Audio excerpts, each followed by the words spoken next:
This is a lecture from Open Tuition. For the free lecture notes that go with this podcast, please visit opentuition.com. Okay, I'm on to page 63, chapter 11, audit-related services, and this is now, I think it's new from F8. I don't remember doing this with you at F8. Although assurance services does come in now to F8, I don't remember covering it with you. Audit firms are often asked to provide services to clients which do not involve the expression of opinion on truth and fairness of the financial statements. For example, we may be asked to give assurance that the interim financial statements are correctly prepared in a business, or they might be asked to prepare the financial statements for a private company. And there are some essential differences between audit assignments and non-audit assignments. The audit is a statutory requirement, whereas the non-audit assignment isn't. During the auditor has an obligation to form an opinion on truth and fairness, but that's not likely within the non-audit assignments. Compliance with legislation and international financial reporting standards. And this will involve the auditor in the following activities. This is what we do as auditors in pursuit of our statutory audit, the audit which is required. Assessment of the risk attaching to the business, assessment of the adequacy of internal controls, obtaining evidence to confirm the various assertions within the financial statements, designing procedures so there's a reasonable expectation of detecting material misstatements, material errors arising from fraud, material misstatements arising from fraud or error, and considering whether the entity is a going concern. Those are what we do with reference to the work we carry out in the context of an audit. A non-audit assignment will not involve any of those activities.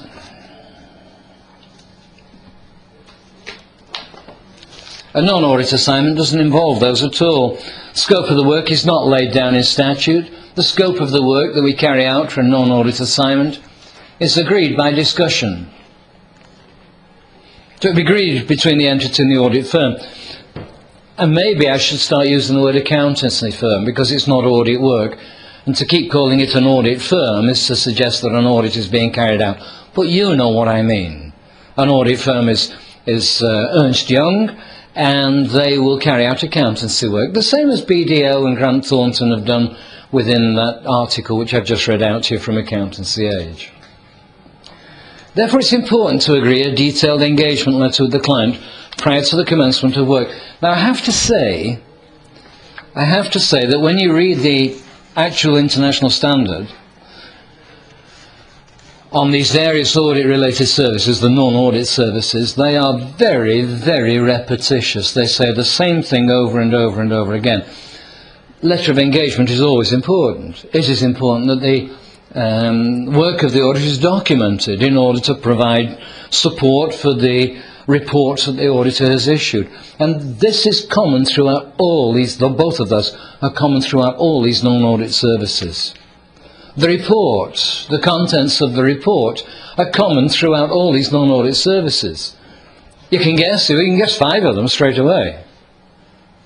The name, the addressee, the date, the address, and the name of the audit, the accountancy firm. So you've got 5. Identify the contents of an assurance report.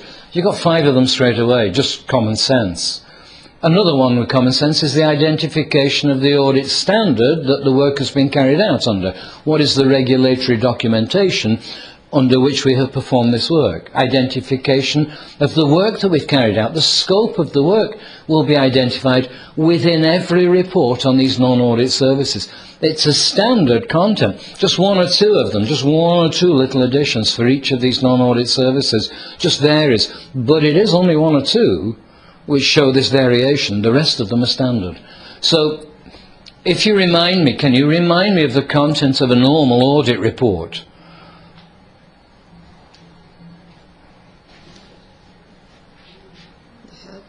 Title, addressee, date, that's at the end. Introduction, scope, all right, director's responsibilities.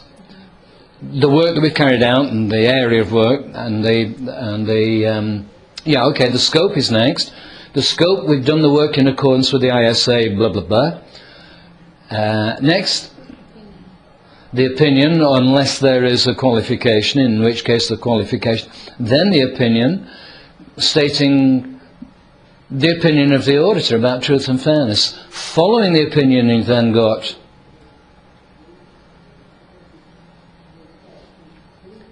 date, name and address, unless there is an emphasis of matter which is going to come after the opinion and before the name, address and date. So it's standard, it's routine stuff, and should not cause you, any of you, it shouldn't cause you any problems at all, hopefully. So it's important to agree a detailed engagement letter with the client. I'm down at the bottom of 63. A non-audit assignment will not involve these activities. The scope is not laid down in statute, so it will be agreed between the client and the audit firm. It's important to agree a detailed engagement letter. Why is it important? Your examiner is not going to say what is important when undertaking a non-audit assignment, and you're going to say an engagement letter is important. Why is it important? Why is it important that you have an engagement letter? To agree the terms. To agree the timing, to agree the scope, to agree the limitations of the work that you're going to be placed under, because in a non-audit we're not going to reach an opinion about the financial statements. We're looking at a particular element of the accounting or the internal control systems. We're not looking at financial statements as a whole, and we're not expressing a true and fair opinion. So it is important that the engagement letter clearly sets out the extent of our responsibilities. We will repeat again at every opportunity that is the responsibilities of the directors to maintain proper accounting records, blah, blah, blah, blah. So it is important that we have the engagement letter. And the first of these non-audit assignments is the review assignment, a review engagement. The objective is to enable the auditor to state whether, on the basis of procedures which do not provide all the evidence that would be required in an audit, has anything come to our attention that causes us to believe that the financial statements have not been prepared in all material respects in accordance with the identified financial reporting framework. And this is called negative assurance or limited assurance. And what we're doing is we're saying we're going to review a particular element of the financial statements to determine whether or not they look like they may be materially misstated. And as a result of our work on this limited nature, the report that we can give is going to be, nothing came to our attention to suggest that the financial statements may be wrong. We're not saying, in our opinion, the financial statements are true and fair. It's just that we're saying nothing came to our attention to suggest that they're wrong. We're not saying they're right, we're just saying nothing came to our attention that they may be wrong. So it's assurance work of a particularly limited nature. And the assurance that we give, negative assurance, is not as strong, not as powerful as the positive assurance that we give in an audit opinion. Auditors should plan and perform the review with an attitude of professional scepticism.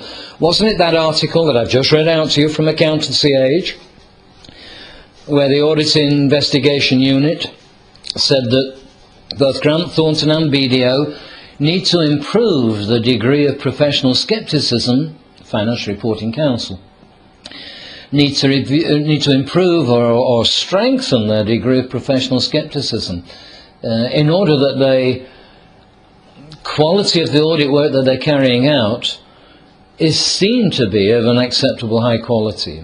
I've no doubt that Grant Thornton and BDO are both competent firms of auditors, and they probably just isolated lapses in those cases, but nevertheless they've suffered a degree of reputation damage as a result of that investigation. The objective then is to provide this negative assurance. Oh, look at that. Look at that second bullet point. The auditor should plan.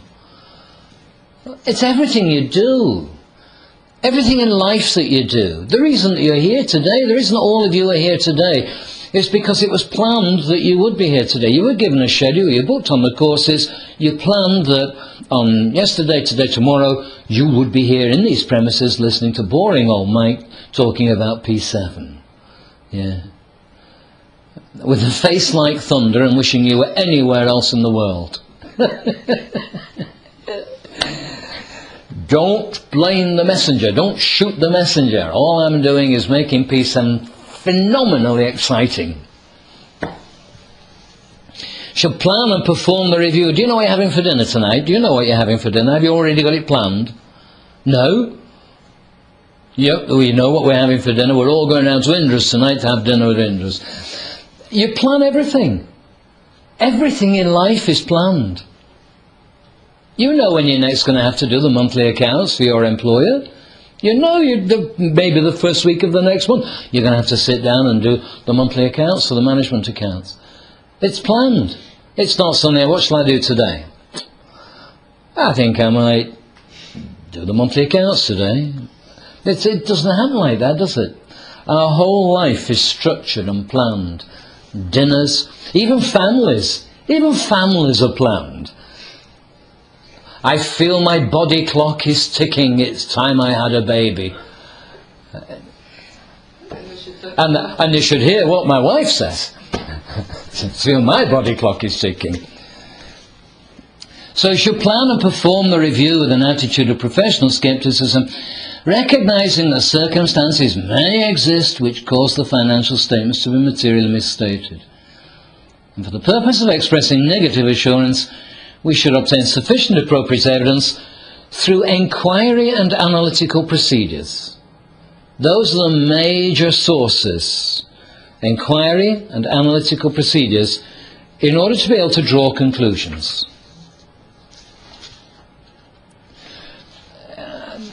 I will not emphasize any more the inquiry and analytical procedure element, but I will do it in the next couple of pages. Scope of a review. The term scope refers to the review procedures deemed necessary in circumstances in order to achieve the objective. Procedures required to conduct the review should be determined by the auditor with regard to the requirements of the ISA, the requirements of relevant professional bodies, of legislation, regulation, and if appropriate, the terms of the review engagement and reporting requirements. It may be that our review work is limited to specific areas where the directors have specifically said, can you look at this particular area? So we're being limited in the scope of our work. Moderate assurance or negative assurance. A review engagement provides a moderate level of assurance that the information subject to the review is free of material misstatement. And this moderate assurance is called negative assurance. In terms of the engagement, do you know, I think this is common sense. The terms of the engagement, and therefore the contents of the engagement letter, should cover agreed terms. The auditor and the client should agree. They will be recorded in the engagement letter or other suitable forms, such as a contract. The engagement letter is of assistance in planning, because it's only when we have the engagement letter that we know what we're expected to do. And then this next one, this fourth bullet point, is the bit which I find irritatingly repetitive. It is in the interests of both the auditor and the client that the auditor send an engagement letter documenting the key terms. The engagement letter confirms the auditor's acceptance of the appointment, and it helps to avoid misunderstanding regarding such matters as the objectives and the scope, the extent of our responsibilities, and the form of the report to be issued. Those two paragraphs, it is in the interests of both the auditor and the client, or an engagement letter confirms the auditor's acceptance. Those two paragraphs, it would be wonderful if you could learn them. It would be wonderful if you could learn them. If you could spout them out in an exam question, your answer, which is asking you about non-audit assurance services. Matters that would be included, again, self-evident. The objective, management's responsibility. Now there's a surprise. No, it's not. every opportunity that we get to re-emphasize the fact that it's management's responsibility to maintain accounting records and prepare financial statements, we take that opportunity to remind them. The scope of the review, which we've just agreed with management, the scope of the review, including reference to the international standard, unrestricted access to appropriate records, documentation and personnel, and other information requested in connection with the review. A sample of the reports that we hope to be able to issue. If nothing comes to our attention to suggest that the figures are wrong, then this is the report that we will issue. This is a sample of the report. And the fact that the engagement cannot be relied upon to disclose errors, illegal acts, or other irregularities, for example, fraud or defalcations. Defalcation, I suppose, is a fancy word for fraud. Yeah, I can't synonymize it. Mistakes, I suppose, errors, defalcations that may exist.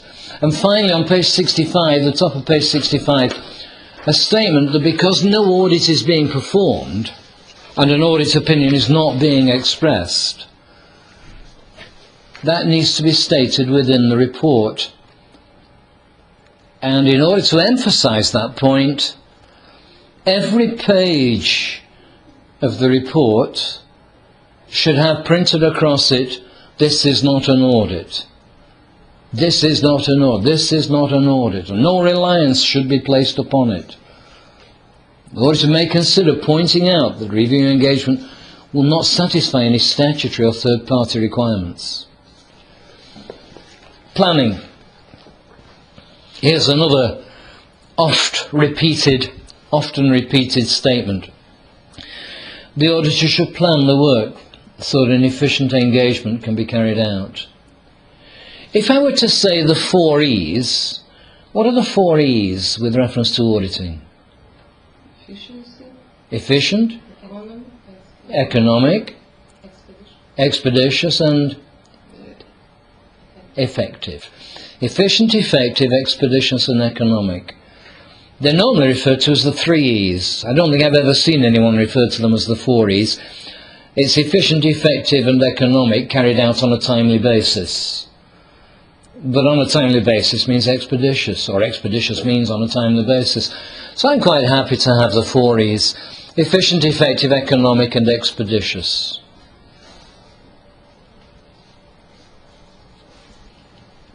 So an auditor should plan the assignment. It makes me wonder whether a person qualified as an auditor does anything in his life without planning. Spontaneity seems to be beaten out of us. We're no longer spontaneous because everything we do has got to be planned. Do you find that? Do you find that your life revolves around one master plan? When you started off down this route, you must have planned that in the next 3 years, when you started off, you must have said to yourself, in 3 years' time I will be ACCA and then I will become Chief Financial Officer of somewhere. You must have thought that 3 years ago. Yeah, I can see nods around the room, people, yeah, okay, most of you. Yeah. In planning a review of financial statements, the auditor should obtain or update the knowledge of the business. Oh dear. I'm just looking at the top line of the next bullet point. Well, we'll carry on with this one. A knowledge of the business, including consideration of the entity's organisation, accounting systems, operating characteristics, and the nature of its assets, liabilities, revenues and expenses. In carrying out the review engagement, you need an understanding of what's happening. Should obtain or update our knowledge. And then the third bullet point, oh dear, I hesitate to say it, particularly since I appear to have missed a word out. The auditor needs to possess a understanding. What's the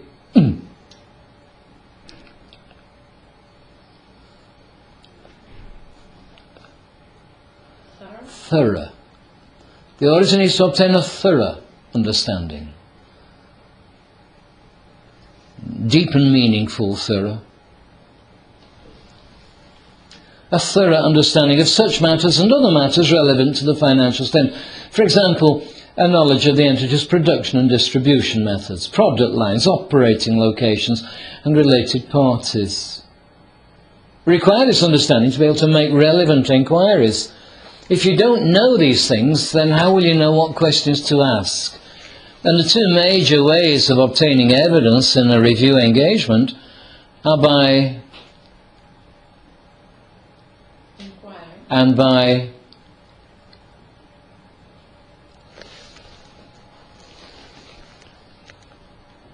analytical review. It comes from the adjective.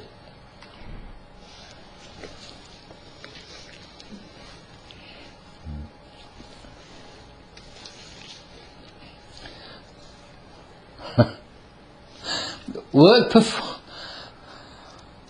performed by others. When using work performed by another auditor or an expert, we should be satisfied that the work is adequate for our purposes.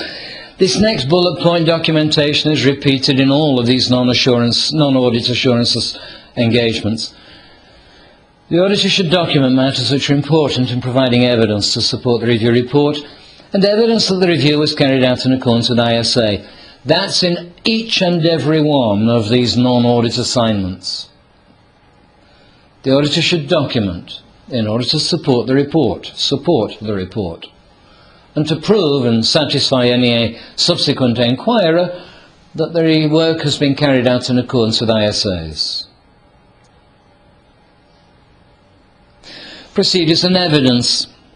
Apply judgment in determining specific nature, timing and extent of review, and will be guided by, well, I think these, again, they're obvious, but unless I say them, it will be difficult yourself to think of them. But having said them, then you say, well, yes, that's obvious.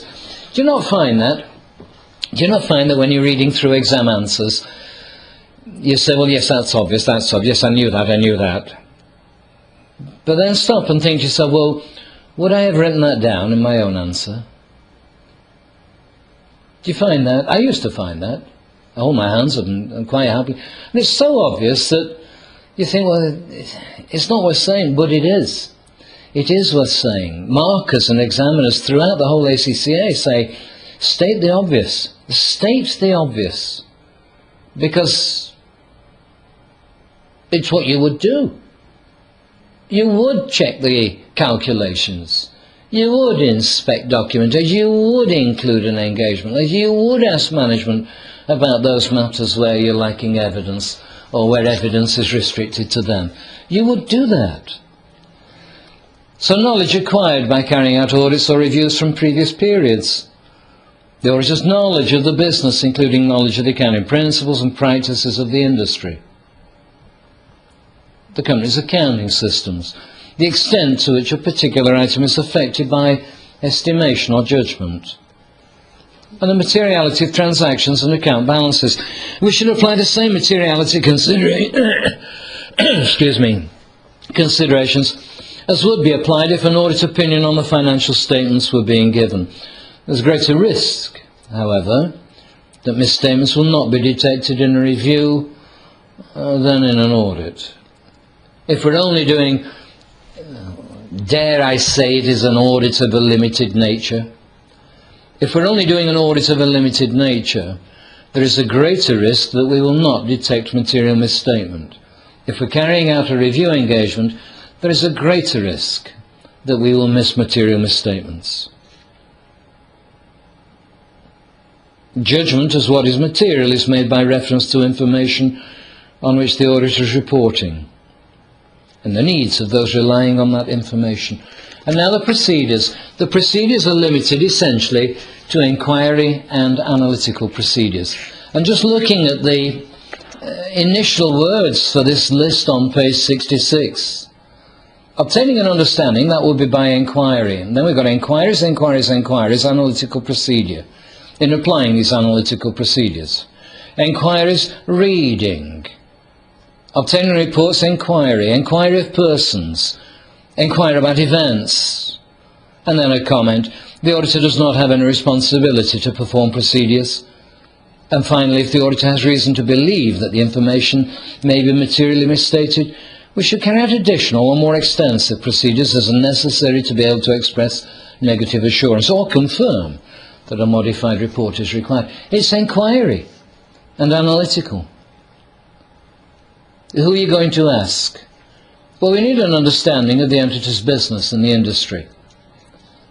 Hopefully, if we are the statutory auditors, we will have a knowledge of the industry in which our existing client works.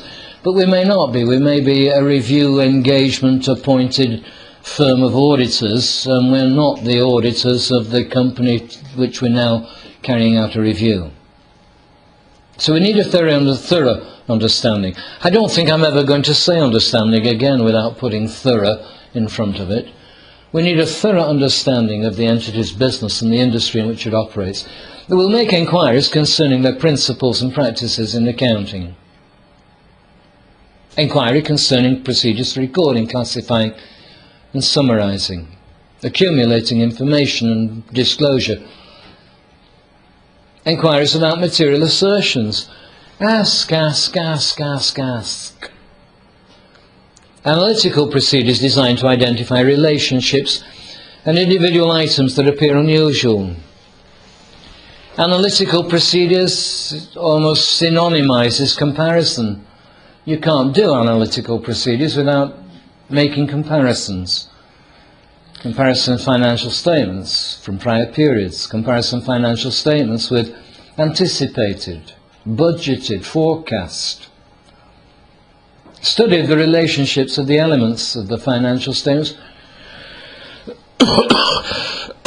which would be expected to conform to a particular pattern. In applying these analytical procedures, the auditor will consider types of matters requiring accounting adjustments in prior periods. Read the financial statements to think, on the basis of information coming to our attention, to think about whether the financial statements appear to conform with the basis of accounting indicated, and obtain reports from any other auditors who may be involved. Don't forget, we may not be the auditors of the entity. We've simply been called in to carry out a review engagement. Obtain reports then from other auditors who have been engaged to audit or review the financial statements. And then more inquiries.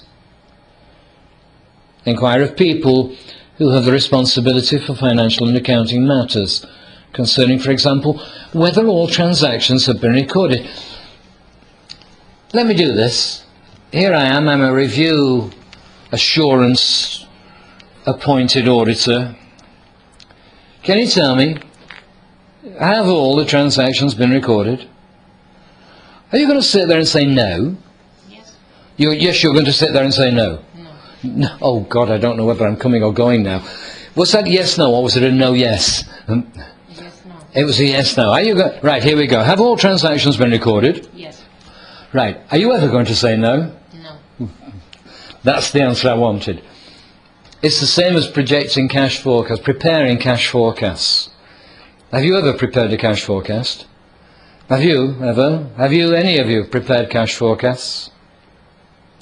Do you not find that when you're preparing a cash forecast and you put all the figures in according to the stated assumptions, and the figure comes out at the bottom right-hand corner of your projected Excel spreadsheet, and you look at the figure and say, oh my Lord, I can't do that.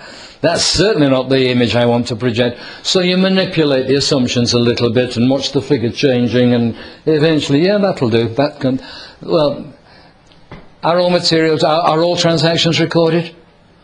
Yes. Are you ever going to say no? No. Whether the financial statements have been prepared in accordance with the basis of accounting. Have you prepared these financial statements in accordance with the stated basis of accounting? Yes. Yes, tick. Has there been any change in the entity's business activities and accounting principles and practices?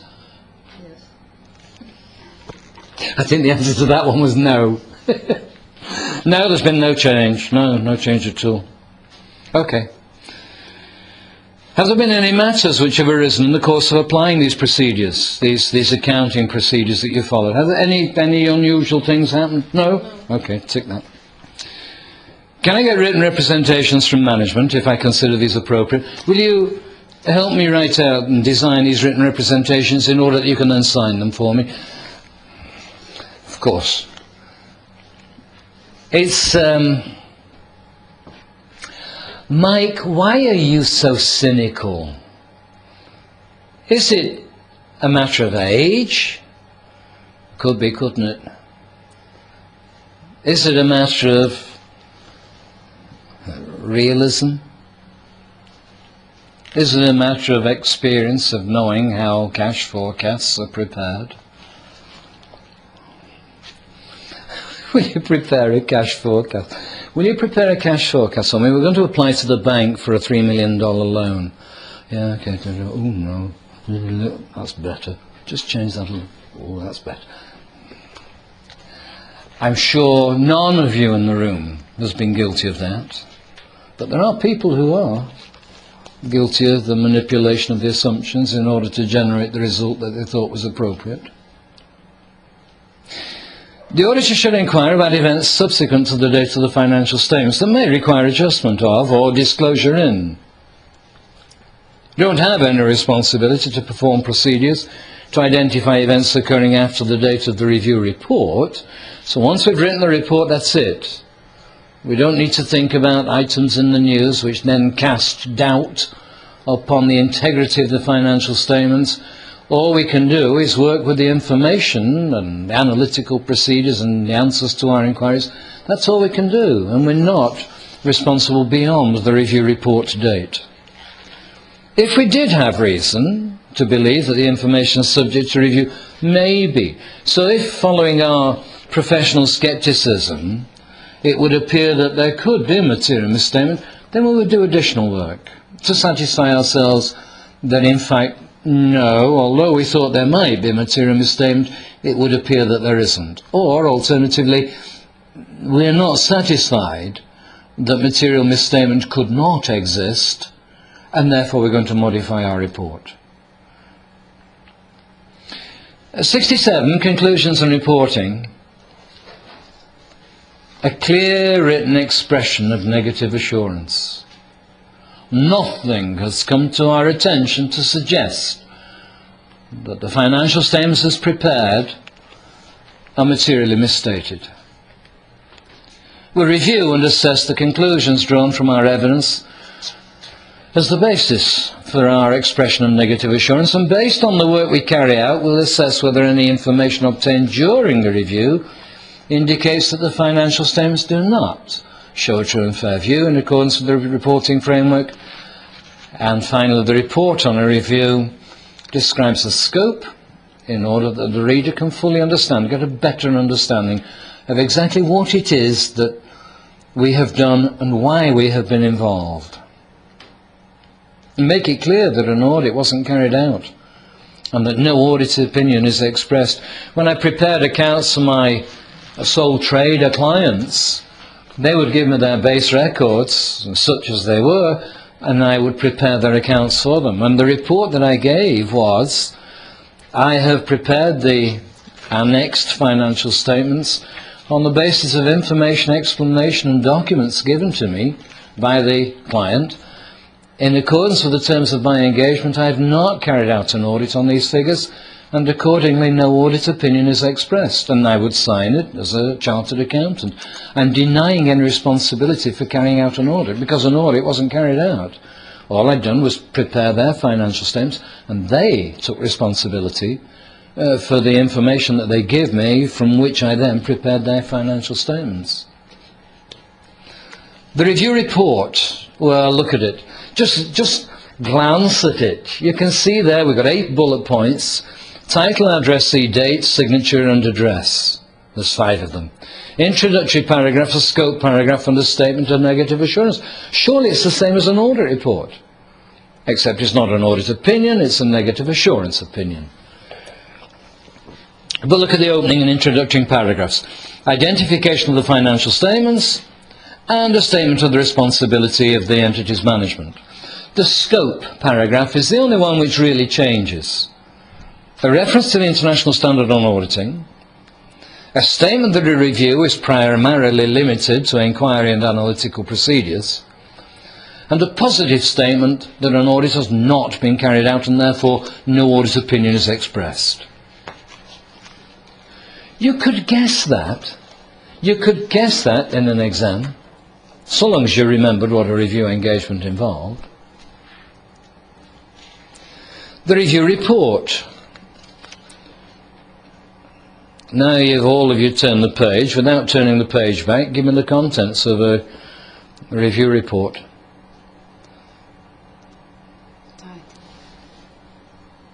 Title. Address. That's right at the bottom, isn't it? Right, what's right at the top? Title. Title, I thought you said address. I'm sorry, that's my hearing. The title. And then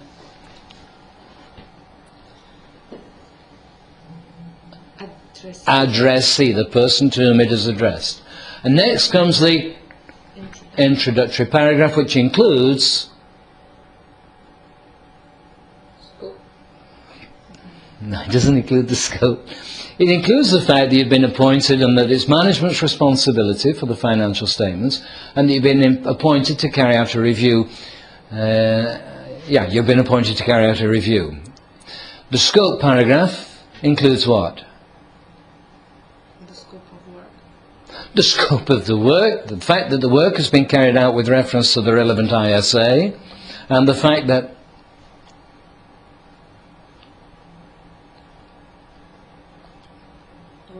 no audit has been carried out and therefore no opinion is expressed. What comes next? After scope paragraph normally, what comes next? Negative signature. Not the signature, no, the signature at the bottom. Opinion. Opinion, yeah, the opinion. But this time it's not a positive opinion, it's not a positive opinion, it's not a true and fair opinion. This time it's a statement that nothing has come to our attention to suggest that the financial statements are materially misstated. After the opinion comes date, address and name, yes, name or signature. You very rarely find a handwritten signature, so sensibly it would be name, address, date, rather than date, address, name. Name, address, date. Okay. Page 68 you have an example. No you don't, page 69 you have. Page 68. Review report should state that nothing has come to our attention based on the review that causes us to think that the financial statements do not give a true and fair view. How many times have I said that? If matters have come to our attention, then we need to describe those matters that impair our assessment of truth and fairness in accordance with the identified financial reporting framework, including quantification of the possible effect. And then we will either express a qualification of the negative assurance. How do you have a qualification of a negative assurance? I can see positive and then it's qualified. But negative assurance says nothing has come to our attention except. Well, yeah, it does work. Nothing has come to our attention except for the matter referred to above. Well, the other way around. Except for the matter referred to above, nothing else has come to our attention. So it's a strange thing, because negative is already negative, and a qualification is another negative, isn't it? Is a qualification a negative? A qualification in an audit opinion is a negative, isn't it? Because they can, in our opinion, do not show a true and fair view. I remember being asked by a female student who had never done a day's work in her life. She qualified from university and got married immediately. Her husband then got a job in Germany and she went with him, but before Schengen and before her country became a member of the European Union, she clearly couldn't get a work permit and therefore was not able to work, and she lives the life of Riley. She goes skiing and she said, tell me, is a qualification a good thing or a bad thing? Is it a good thing or a bad thing, a qualification? It depends, doesn't it? I said, because we've been doing auditing. I said, it's a bad thing. The accounts don't show a true and fair view. She said, okay, qualification's a bad thing. What am I trying to do, passing these exams? I'm trying to become qualified. Is that a bad thing? So she was very confused by that. This was at the higher level audit paper. But she passed, and she's qualified, and she still does nothing. It's just a challenge. Where am I? When the effect of the matter is so material, I've already said that, haven't I? No. When the effect of the matter is so material and pervasive to the financial statements that the auditor concludes the qualification is not adequate to disclose the misleading or incomplete nature, then we give an adverse statement that the financial statements do not give a true and fair view in accordance with the identified framework. It has been material scope limitation. There should not be. That should not happen. We've agreed the scope with the directors. We've agreed that they will give us free access to all the information that we need in pursuit of this report engagement. There shouldn't be limitation of scope. It may be that we can't get our access to documentation, which should exist, and that would give rise to limitation. So we can either we can describe the limitation and either express the qualification and negative assurance provided regarding the possible adjustments which might have been necessary if we hadn't been limited, or if it's so great a limitation, then we would disclaim. No level of assurance can be provided. We should date the review report as of the date the review is completed, which includes performing procedures relating to events occurring up to the date of the report. However, because our responsibility is to report on the financial statements as prepared, we shouldn't date the review report earlier than the date of the financial statements.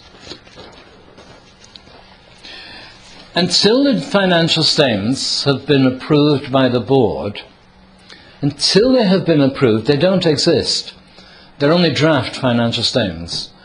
So an audit report cannot report, or a review report cannot report on terms of truth and fairness or even negative assurance until after or the same day as the directors formally approve those financial statements.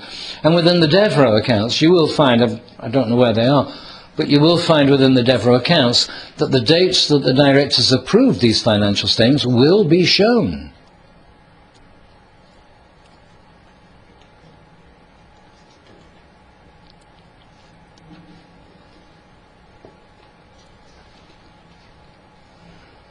Yep, there it is on page 37.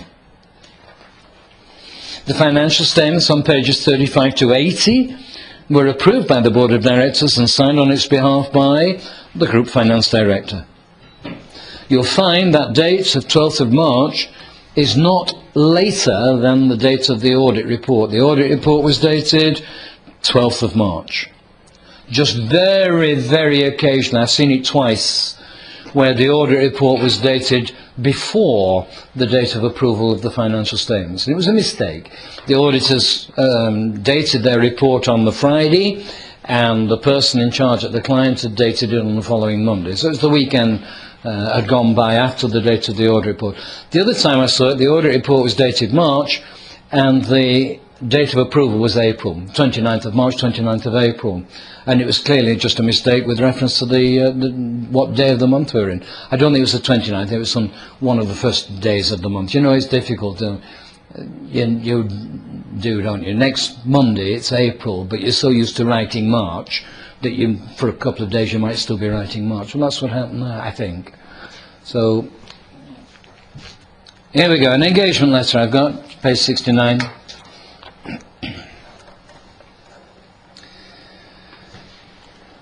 Following letter is for use as a guide in conjunction with the considerations outlined in the ISA. It needs to be varied according to individual requirements and circumstances. And look at it. Look at it. It's obvious. It's addressed to the board. It's to confirm our understanding, following our previous discussions, it's to confirm our understanding of the terms and objectives and the nature and limitations of the service we will provide. This is what we're going to do. We're going to review the statement of financial position and the related statements of income and cash flow for the year ended, in accordance with the international standard on auditing applicable to reviews. We won't perform an audit of these financial statements, and accordingly, we're not going to express any audit opinion. Accordingly, we expect to report on the financial statements as follows. And you've got a specimen report on the next page, which we'll get to in a moment. Responsibility is yours. This includes the maintenance of adequate accounting records and internal controls, the selection and application of accounting policies. It's all your responsibility, you directors. What we will do as part of our review process, we're going to request written representations from management concerning assertions made in connection with the review.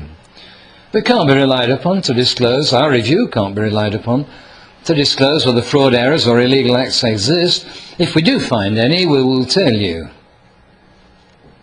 Please sign and return the attached copy to indicate that it is in accordance with your understanding of the arrangements for our review of the financial statements. It's set up to be signed by, it's acknowledged on behalf of Vendance, and the director or chair of Vendance is then going to sign it. So we've written it as Sweep Broom, and we've addressed it to the directors of Vendance, and they will sign. And here's an example of a form of unqualified review report. This is a clean report. Nothing has come to our attention. Title, Review Report. The addressee, the space is there, Review Report to blah, blah, blah, blah, the directors of Vendance. We've reviewed the accompanying statement of financial position. This is the introductory paragraph. And the related statements of income and cash flows to the year ended. These are your responsibility.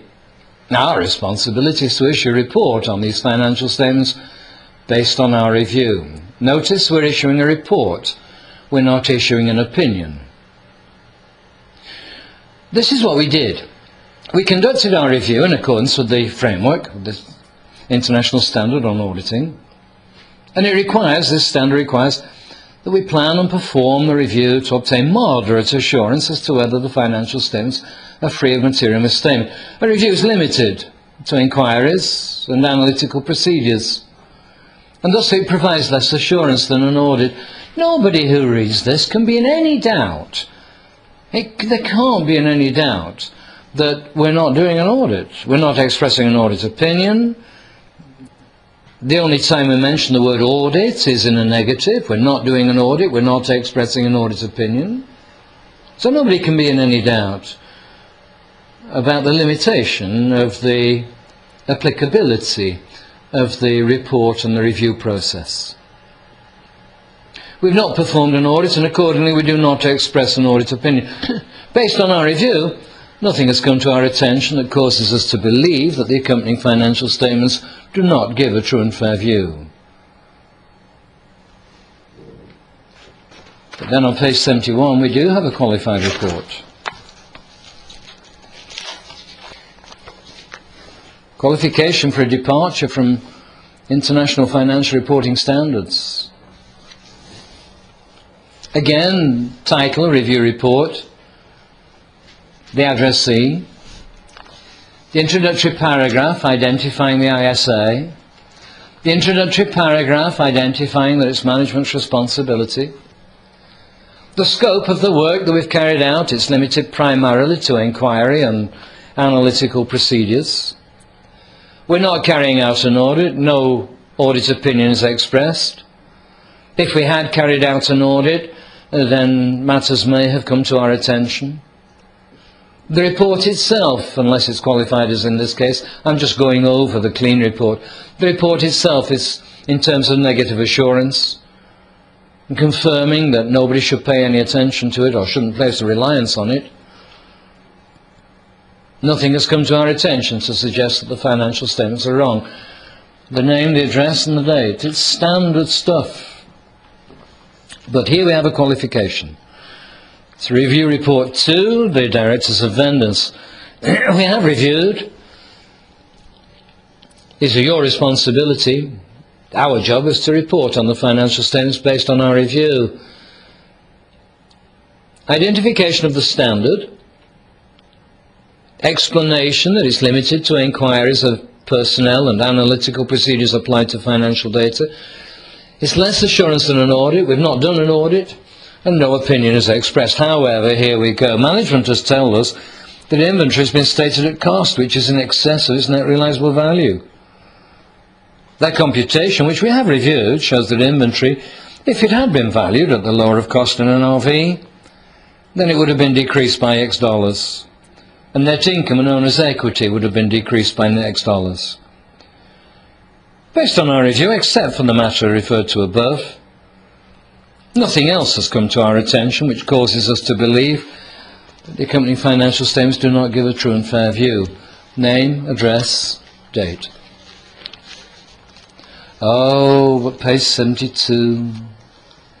Oh, first two paragraphs the same. But this time, as noted in footnote X, these financial statements do not reflect the consolidation of the financial statements of subsidiary entities, the investment in which is accounted for on a cost basis. Under IFRS, the financial statements of the subsidiaries are required to be consolidated. Based on our review, because of the pervasive effects, in our opinion, the financial statements do not show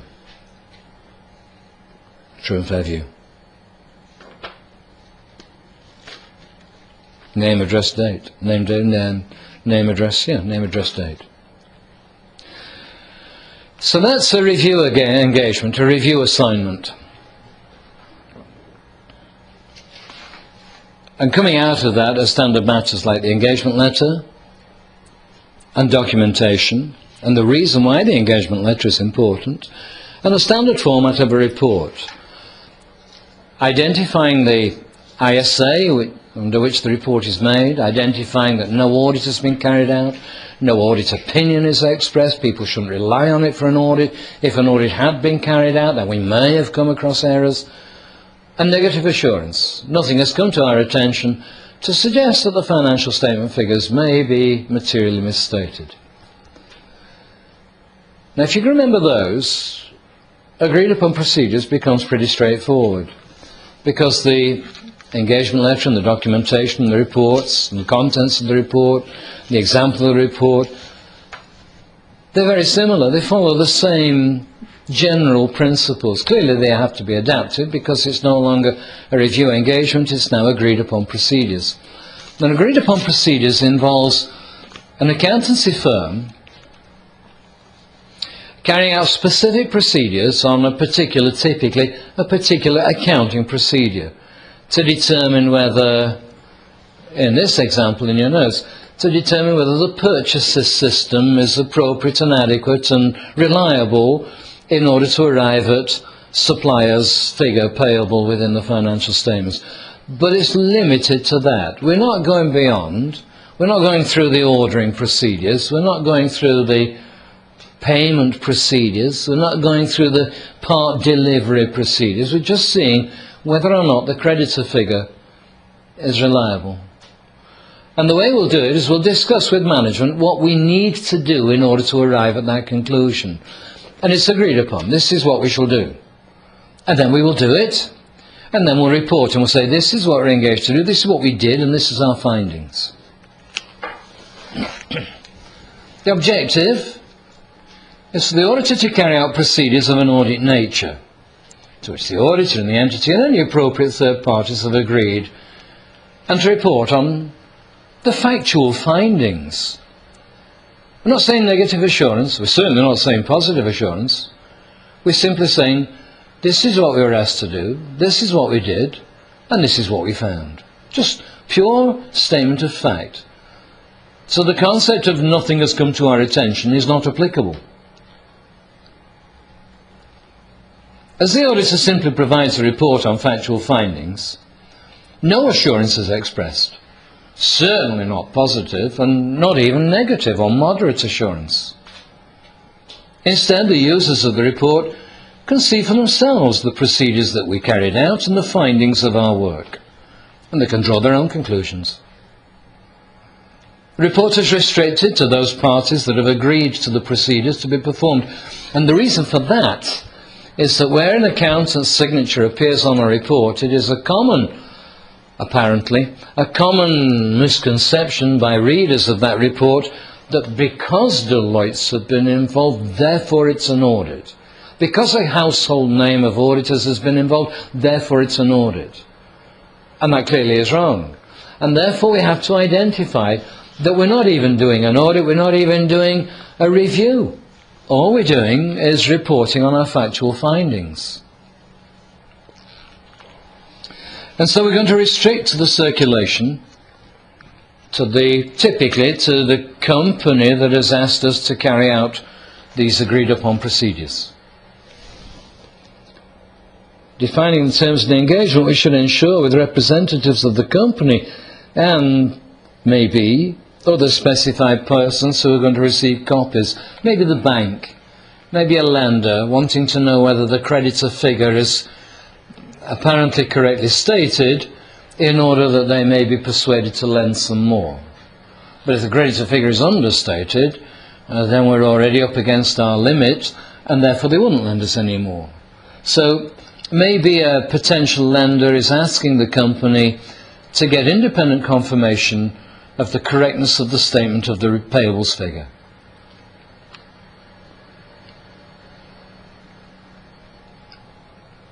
There's clear understanding regarding the agreed upon procedures and conditions of the engagement.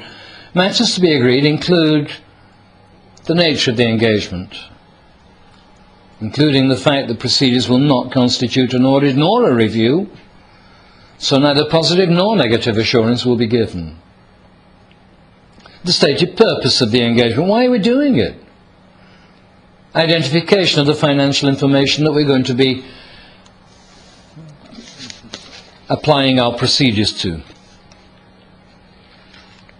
Nature, timing and extent of the procedures to be applied, and the anticipated form, a sample of the form that we hope to be issuing. Limitations on the distribution. That didn't apply, did it, with the review engagement? There was no limitation on distribution, but there is a limitation on distribution here, because no assurance is being given.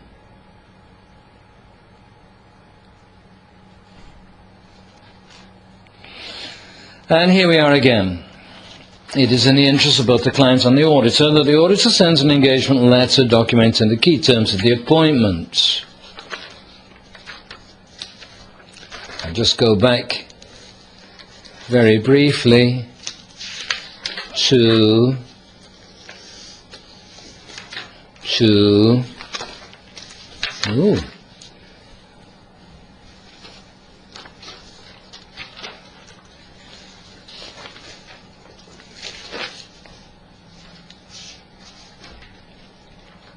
can't see it now. I've read that to you before, haven't I? I can't now see it.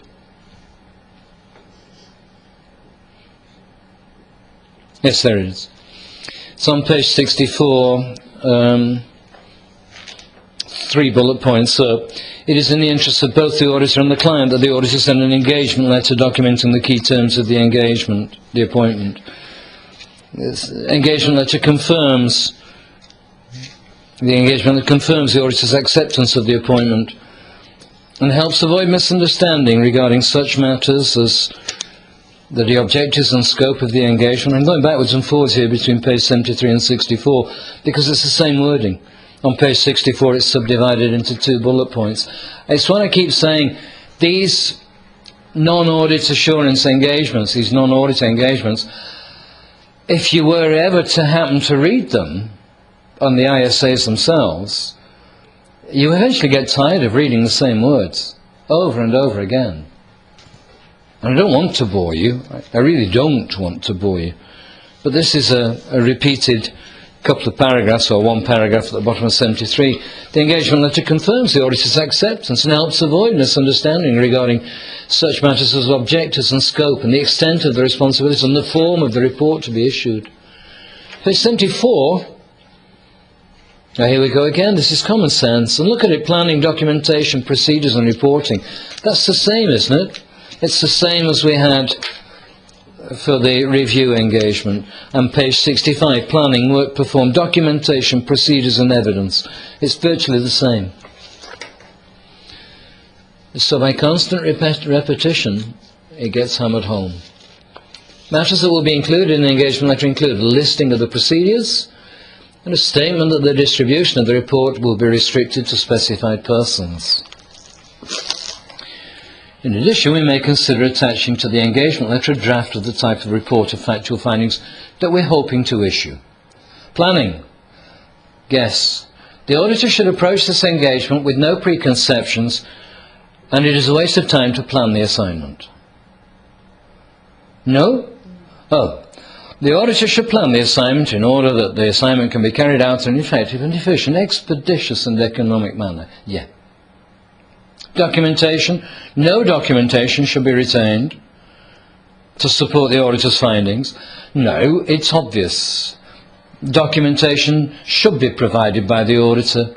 It's important to support the report on factual findings, to provide evidence, to show that we did do the work and that the report on factual findings is in line with the documentation of the evidence, the evidence which has been documented. Procedures and evidence. What were the procedures and evidence for review engagement? What were they primarily restricted to? Analytical procedures. And inquiry, yeah. Analytical procedures and inquiry. In this one, the procedures are as agreed between the company asking for it and the auditor. So the auditor will carry out the procedures agreed upon.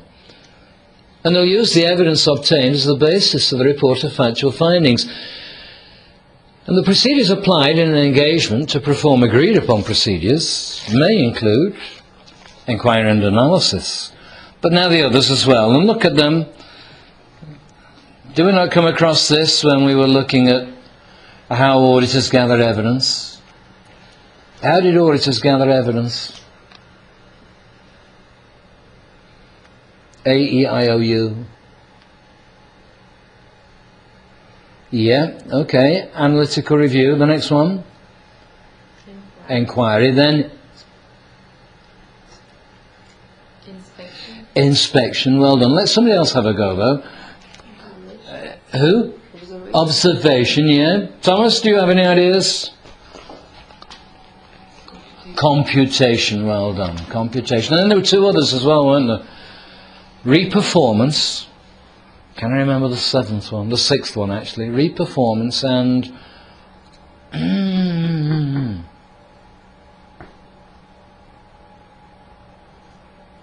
Reperformance and... External confirmation. Confirmations. Well done. Confirmations. And these are similar, aren't they? The procedures applied in engagement to perform agreed upon procedures are very similar, surely. Inquiry, analysis, computation, comparison, clerical accuracy, observation, inspection, obtaining confirmations. Sure, it's the same.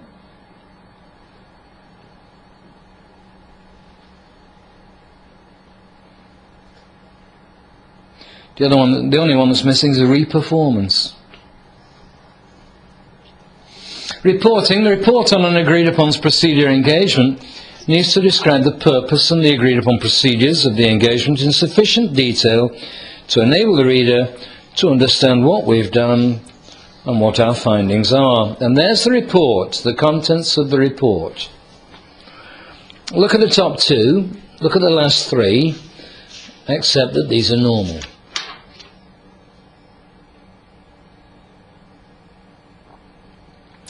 But then the others, identification of the specific financial or non-financial information to which the procedures have been applied. But surely that's also normal, isn't it? Within an audit report, you'd identify the financial statements which you have audited. Here we're identifying the information that we're carrying out our procedures on. A statement that the procedures performed were those agreed. The statement that the engagement was performed in accordance with ISA. And again, that's normal, that's a standard thing.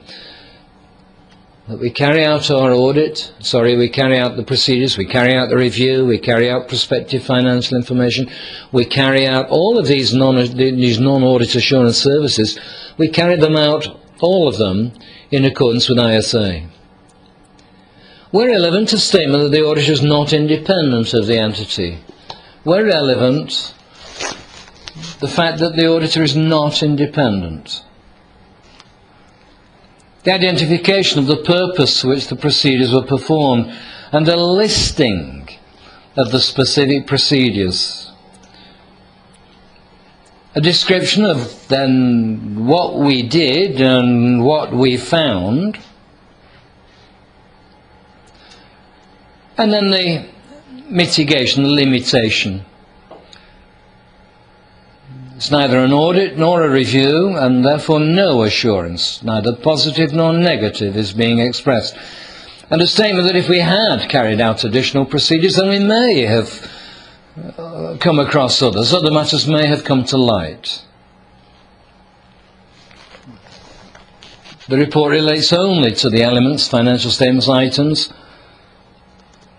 and I missed one, the restriction on distribution.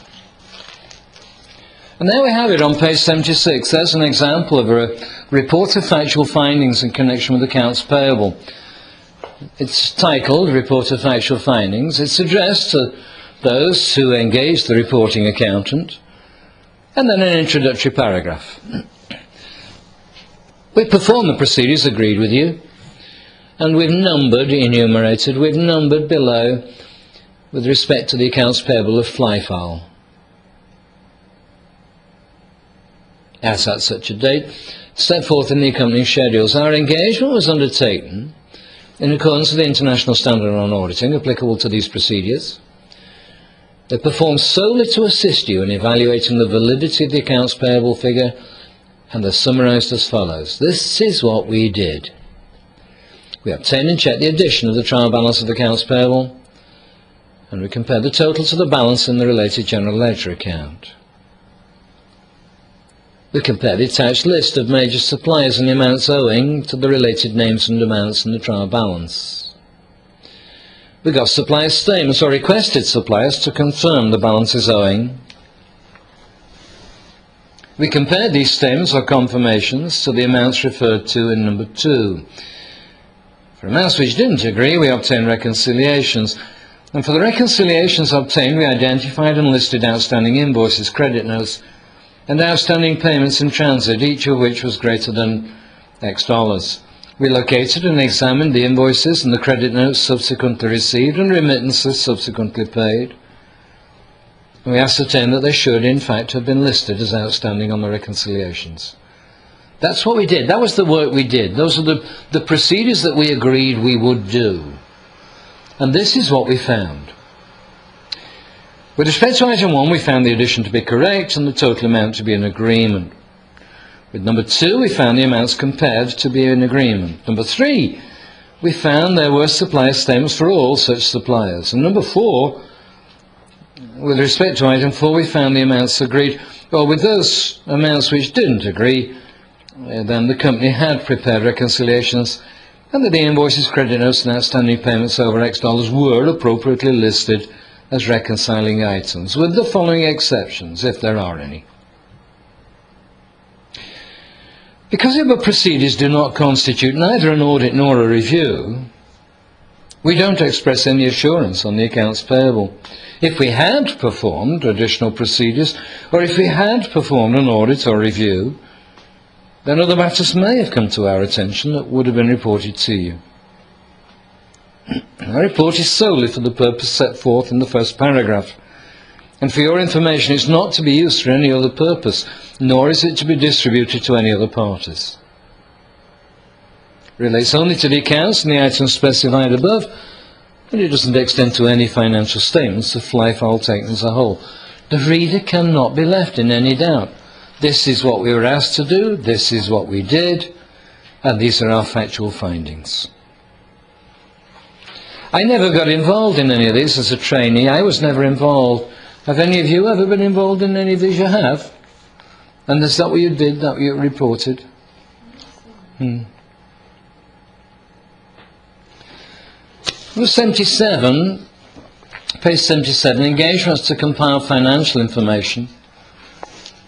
This is where a client wants to use the professional expertise of the accountant to prepare the financial statements.